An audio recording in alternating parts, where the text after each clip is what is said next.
Hi. Fitness diet start చేసే వాళ్ళకి ఒక కొన్ని విషయాలనేది మనం తెలుసుకోవాలి. అవేంటంటే, మనకి తొందరగా రిజల్ట్స్ వస్తాయనేసి చాలామంది అనుకుంటారు. అది అస్సలు కాదండి. బాడీ ట్రాన్స్‌ఫార్మ్ అవ్వడానికి మినిమమ్ 6 మంత్స్ నుంచి 1 ఇయర్ టైం పడుతుంది. అంతేకాని నాకు 1 మంత్‌లో ఏమీ రిజల్ట్స్ రాలేదు అని చెప్పి చాలామంది డిసప్పాయింట్ అయిపోతారు. అందుకనే 90% పీపుల్ అనేవాళ్ళు జిమ్ అనేది స్టాప్ చేయడానికి, ఫిట్‌నెస్ డైట్ స్టాప్ చేయడానికి చాలా రీజన్స్ ఉంటాయి. ఎప్పుడు కూడా మనం తొందరగా రిజల్ట్స్ వస్తాయని ఎప్పుడు ఎక్స్‌పెక్ట్ చేయొద్దు. మినిమమ్ 6 మంత్స్ నుంచి 1 ఇయర్ టైం పడుతది.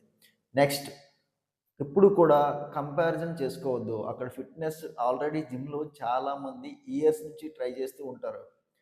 వాళ్ళని మనం అస్సలు కంపేర్ చేసుకోవద్దు. ఎందుకనేసంటే వాళ్ళు ఇయర్స్ నుంచి డైట్ చేస్తూ టొప్పి బాడీని ట్రైన్ చేస్తూ ఉంటారు. అంతేగా సో, వాళ్ళని చూసి మనం ఇంప్రెస్ అవ్వాలి. సో, దానికోసం మనం ట్రై చేయాలి. అంతేకాని నా బాడీ ట్రాన్స్‌ఫార్మ్ కావట్లేదు అని డిసప్పాయింట్ అవ్వకూడదు. అట్ ది సేమ్ టైమ్ జిమ్‌కొచ్చేటోల్లో 90% బాయ్స్ ఫిట్‌నెస్ ఎందుకు చేస్తున్నారు అనేసంటే అమ్మాయిల్ని ఇంప్రెస్ చేయడానికి అని చెప్పేసి అంటారు. కానీ మనం బిగినర్‌గా ఒక జిమ్‌లో ఎంటర్ అయినప్పుడు మనం తెలుసుకోని రియాలిటీ ఏంటంటే, మనకంటే బెటర్ బాడీ వాళ్ళకున్నప్పుడు మనకెందుకు ఎవరైనా పడతారు? ఇది ఫస్ట్ థింగ్. సో, కన్సిస్టెంట్‌గా నువ్వు ఒక 1 ఆర్ 2 ఇయర్స్ చేస్తే అప్పుడు నీ బాడీ మంచిగా బిల్డ్ అవుతది. నువ్వు ఫిట్‌గా తయారవుతావు. ఇది మాత్రం చాలా చాలా ఇంపార్టెంట్.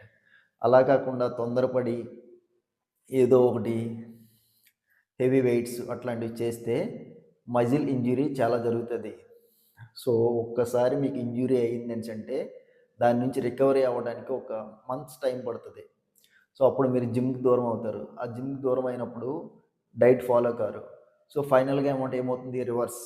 మీ బాడీ మొత్తం కొలాప్స్ అయిపోతుంది. అంటే యాజ్ యూజువల్ ఫ్యాట్ అనేది డెవలప్ అయిపోతుంది తొందరగా. సో, జిమ్‌కి వెళ్ళేటోళ్ళకి ఖచ్చితంగా చేయాల్సిన పనులు అంత తొందరగా బాడీ బిల్డ్ కాదని ఒకటి తెలుసుకోవాలి. రెండోది ఆవేశంతో ఏమి చేయకూడదు. Slow and study. సో, చిన్న చిన్న వెయిట్స్‌తోని అన్నీ చేయాలి. లాంగ్ డ్యూరేషన్‌లో మన బాడీ బిల్డ్ అవ్వాలనే దాన్ని మనం అర్థం చేసుకోవాలి. Thank you.